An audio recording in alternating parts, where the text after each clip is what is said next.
इस्लामाबाद, पाकिस्तान की कैपिटल, एक ऐसा शहर जो planned sectors, green belts, diplomatic enclave और हाई सिक्योरिटी जोन्स के लिए जाना जाता है। यहाँ supreme court, parliament house, prime minister office, foreign embassies और टॉप लीडरशिप की रेजिडेंसेज मौजूद हैं। लोग आमतौर पर कहते हैं कि इस्लामाबाद रिलेटिवली सिक्योर है, स्पेशली जब कंपेयर किया जाए उन प्रोविंसेस से जहाँ इंसर्जेंसी या सेक्टेरियन वायलेंस ज़्यादा होती रही है। लेकिन फ्राइडे की दोपहर ने इस परसेप्शन को हिलाकर रख दिया। तरलाई एरिया, जो कैपिटल के आउटस्कर्ट्स पर स्थित है, वहां इमाम बारगाह कसरे खदीजतुल कुबरा मॉस्क में जुम्मा की नमाज के दौरान एक भयानक सुसाइड ब्लास्ट हुआ। ये वक्त था जब मस्जिद में सफ़े लग चुकी थीं, लोग वजू करके स्पिरिचुअल फोकस के साथ इबादत के लिए तैयार थे। इमाम ने नमाज शुरू करवाई और पहली रकत चल रही थी। लोग सजदे में झुक रहे थे, एक ऐसा पल जो कंप्लीट सबमिशन और शांति का होता है। तभी अचानक मस्जिद के मेन गेट की तरफ से कुछ हलचल हुई। कुछ लोगों ने पहले सोचा शायद कोई छोटा मोटा झगड़ा या सिक्योरिटी चेक का इशू हो। फिर गोलियों की आवाज गूंजी। सेकंड्स के अंदर एक जोरदार एक्सप्लोजन ने पूरे एरिया को हिला दिया।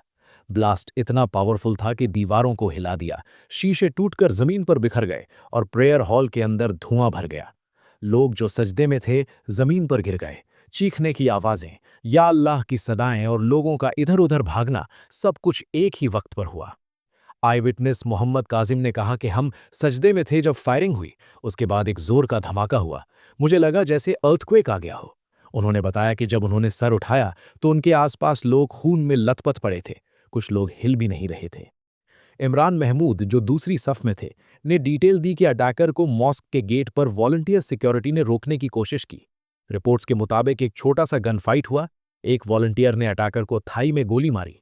अगर उसे आगे बढ़ने दिया जाता तो शायद कैजुअल्टी काउंट और ज्यादा होता, लेकिन गोली लगने के बावजूद अटैकर ने तुरंत अपनी एक्सप्लोजिव वेस्ट डेटोनेट कर दी।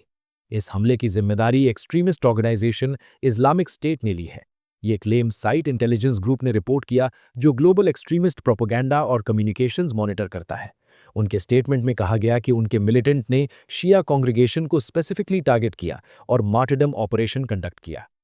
ऑफिशियल फिगर्स के मुताबिक कम से कम 31 लोगों की मौत हो चुकी है, जबकि 169 से ज्यादा लोग घायल हुए हैं। अथॉरिटीज ने कहा है कि डेथ टोल बढ़ सकता है क्योंकि कई लोग क्रिटिकल कंडीशन में हैं। ये इस्लामाबाद में 2008 के मैरियट होटल इस्लामाबाद बॉम्बिंग के बाद सबसे डेडली अटैक माना जा रहा है।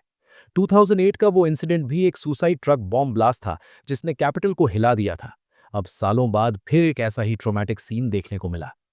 ब्लास्ट के बाद का मंजर किसी वॉर जोन से कम नहीं था। जमीन पर खून के दाग, छोड़े हुए जूते, तस्बीह, टोपियां, फटे हुए कपड़े, ब्रोकन ग्लास और कंक्रीट के टुकड़े बिखरे पड़े थे। रेड कार्पेट जो प्रेयर हॉल में बिछा होता है, वो खून से रंग चुका था। कुछ लोग अपने रिलेटिव्स को ढूंढ रहे थे, कुछ लोग इंजर्ड को उठाकर बाहर ले जा रहे थे। एम्बुलेंसेज एक के बाद एक साइट पर पहुंची।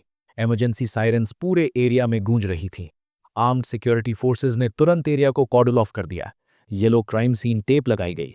फॉरेंसिक एक्सपर्ट्स ने एविडेंस कलेक्ट करना शुरू किया। Shrapnel pieces, explosive residue, CCTV footage. ज्यादातर इंजर्ड को Pakistan institute of medical sciences shift किया गया। इमरजेंसी वार्ड के बाहर इमोशनल सीन्स देखने को मिले। मदर्स रो रही थीं, फादर्स बेचैन खड़े थे, बच्चे शॉक में चुप थे। डॉक्टर्स बिना रुके सर्जरीज कर रहे थे। ब्लड डोनेशन की अपील्स की गईं। कुछ लोगों को सिवियर बर्न्स, कुछ को इंटरनल ब्लीडिंग और कई लोगों को श्रैपनल इंजरीज हुई थी। एक रिपोर्ट के मुताबिक कम से कम एक कैजुअल्टी को प्राइवेट कार के बूट में लाया गया क्योंकि एम्बुलेंस का इंतजार करने का वक्त नहीं था। ये सब दिखाता है कि ब्लास्ट कितना सडन और डेविस्टेटिंग था। प्राइम मिनिस्टर शहबाज शरीफ ने स्ट्रॉन्ग कॉन्डेमनेशन जारी की। उन्होंने कहा कि जो भी इस अटैक के पीछे हैं, उन्हें पकड़कर इंसाफ के कटघरे में लाया जाएगा। उन्होंने सिक्योरिटी एजेंसीज को हाई अलर्ट पर रहने और इंटेलिजेंस बेस्ड ऑपरेशंस को इंटेंसिफाई करने का ऑर्डर दिया। डेप्यूटी प्राइम मिनिस्टर इसहाक दार ने इसे हीनियस क्राइम अगेंस्ट ह्यूमैनिटी बताया और कहा कि पाकिस्तान टेररिज्म के खिलाफ एकजुट है। इंटरनेशनल लेवल पर भी रिएक्शन आया।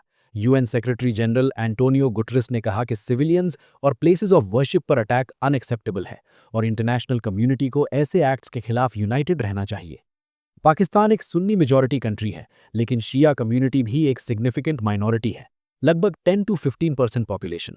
हिस्ट्री में सेक्टेरियन अटैक्स हुए हैं जहां शिया गैदरिंग्स को टारगेट किया गया है। ये अटैक फिर से सेक्टेरियन फॉल्ट लाइंस को हाईलाइट करता है और सिक्योरिटी चैलेंजेस को और कॉम्प्लेक्स बना देता है। इस वक्त पाकिस्तान को सदर्न और नॉर्दर्न प्रोविंसेस में इंसर्जेंसीज का सामना है, खासकर अफगानिस्तान बॉर्डर के पास। गवर्नमेंट का कहना है कि कुछ militant groups cross border safe havens का यूज करते हैं अटैक्स प्लान करने के लिए। अफगानिस्तान की तरफ से इन एक्यूजेशंस को डिनाई किया गया है। दोनों कंट्रीज के रिलेशंस टेंस हैं और बॉर्डर पर क्लैशेस भी रिपोर्ट होते रहे हैं। सिक्योरिटी एनालिस्ट्स कहते हैं कि ऐसे अटैक्स का ऑब्जेक्टिव सिर्फ लोगों को मारना नहीं होता, बल्कि फियर क्रिएट करना होता है। जब इबादत के वक्त लोगों को टारगेट किया जाता है तो मैसेज होता है कि कोई जगह सेक्रेड नहीं, कोई वक्त सेफ नहीं। ये साइकोलॉजिकल वॉरफेयर का एक हिस्सा होता है। इस्लामाबाद का ये इंसिडेंट सिर्फ एक न्यूज़ हेडलाइन नहीं, बल्कि नेशनल सिक्योरिटी डिस्कोर्स का हिस्सा बन चुका है। Intelligence failures, counter terrorism strategy, sectarian harmony, cross border tensions, सब सवाल फिर से उठ खड़े हुए हैं। लेकिन इन सब डिबेट्स के बीच सबसे बड़ा सच ये है कि 31 लोग अपने घर वापस नहीं लौट सके। 169 से ज्यादा लोग हॉस्पिटल बेड्स पर पेन के साथ पड़े हैं।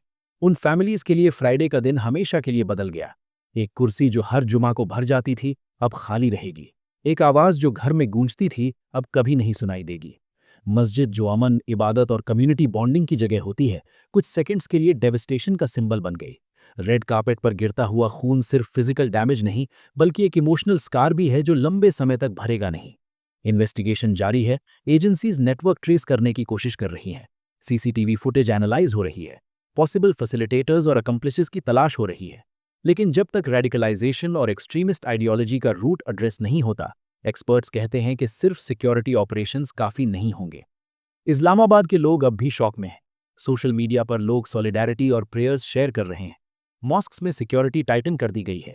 लेकिन एक सवाल हवा में घूम रहा है कि क्या कभी ऐसा वक्त आएगा जब इबादत के दौरान लोग बिना डर के सजदे में झुक सकें?